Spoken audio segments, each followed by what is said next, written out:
Assalamualaikum warahmatullahi wabarakatuh. Teman-teman semua, apakah sudah tahu apa yang dimaksud dengan aul dan bagaimana kasus penyelesaian aul? Di sini saya akan menjelaskan itu semua. Langsung saja kita bahas ya. Pengertian aul. Definisi aul menurut istilah yaitu bertambahnya jumlah harta waris dari yang telah ditentukan dan berkurangnya bagian para ahli waris. Hal ini terjadi ketika makin banyaknya ashabul furud sehingga harta yang dibagikan habis, padahal di antara mereka ada yang belum menerima bagian. Oleh karena itu, masalah pokoknya harus ditambah sehingga seluruh harta waris dapat mencukupi jumlah ashabul furud yang ada meskipun bagian mereka menjadi berkurang. Contoh dan penyelesaian kasus aul. Ibu Reni dan Bapak Aldi menikah pada tahun 2007. Ibu Reni yang berprofesi sebagai guru di sebuah sekolah SMA dan Bapak Aldi yang berprofesi sebagai anggota Polri di Polres. Selama menikah, keduanya tidak dikaruniai seorang anak pun. Pada tahun 2012, Bu Reni menderita sakit kanker kandungan sehingga ia pun meninggal pada tahun 2013. Bu Reni meninggalkan beberapa harta mulai dari tanah, tabungan, dan warisan dari almarhum bapaknya yang jika dikalkulasikan sebesar 900 juta rupiah. Ibu Reni meninggalkan seorang suami, 2 orang saudari kandung yang bernama Rini dan Luna, dan seorang ibu yang sudah tua. Bagaimana pembagian harta waris masing-masing?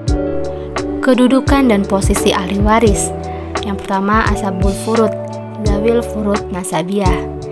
2 saudari kandung, bagian 2/3 tanpa anak. Dalil nakli dalam Quran surat An-Nisa ayat 176 artinya jika ia tidak mempunyai anak, tetapi jika saudara perempuan itu 2 orang, maka bagi keduanya 2/3 dan harta yang ditinggalkan oleh yang meninggal.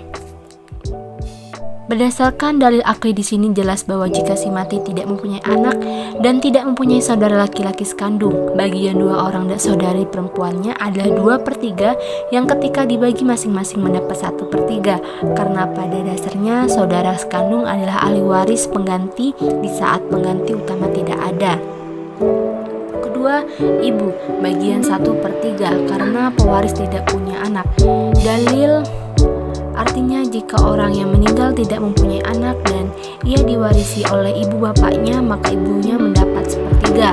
Berdasarkan dalil akli tampak bahwa jumlah warisan yang diterima ibu lebih besar karena pewaris tidak mempunyai anak.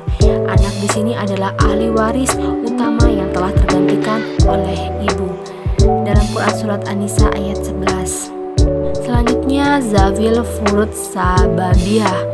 Suami, bagian 1/2, pewaris tidak mempunyai anak. Dari nakli Quran surat An-Nisa ayat 12 artinya dan bagimu suami 1/2 dari harta yang ditinggalkan oleh istri-istrimu jika mereka tidak mempunyai anak. Berdasarkan dalil akli, suami mendapatkan bagian waris sebesar 1/2 karena pewaris tidak mempunyai anak, di mana suami memiliki hubungan terdekat dengan si mati melalui sebab perkawinan. Penyelesaian kasus melalui aul. Ahli waris ada suami, ibu, dan 2 saudari kandung. Suami mendapat 1/2 bagian, ibu 1/3 bagian, 2 saudari kandung 2/3 bagian. Asal masalah 6. Suami 1/2 dikali 6 sama dengan 3. Ibu 1/3 dikali 6 sama dengan 2. 2 saudari kandung 2/3 dikali 6 sama dengan 4. Penerimaan. Penyebut 3 ditambah 2 ditambah 4 jadi 9.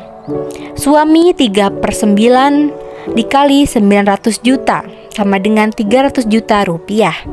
Ibu 2/9 dikali 900 juta sama dengan 200 juta rupiah.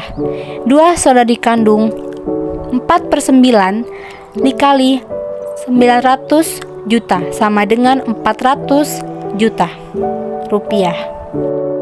Jika penyelesaian pembagian waris menggunakan asal masalah yang pertama, maka harta akan mengalami kekurangan sebesar 450 juta rupiah karena pembagian ahli waris total sebanyak 1.350.000 rupiah, sementara harta waris hanya sebesar 900.000 rupiah.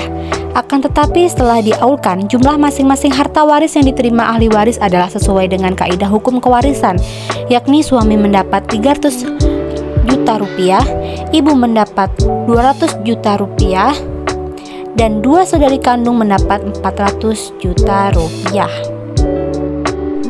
Itu tadi penjelasan mengenai Aul. Saya harap teman-teman sudah mengerti mengenai Aul dan contoh kasus serta penyelesaian Aul. Thank you for watching. Wassalamualaikum warahmatullahi wabarakatuh.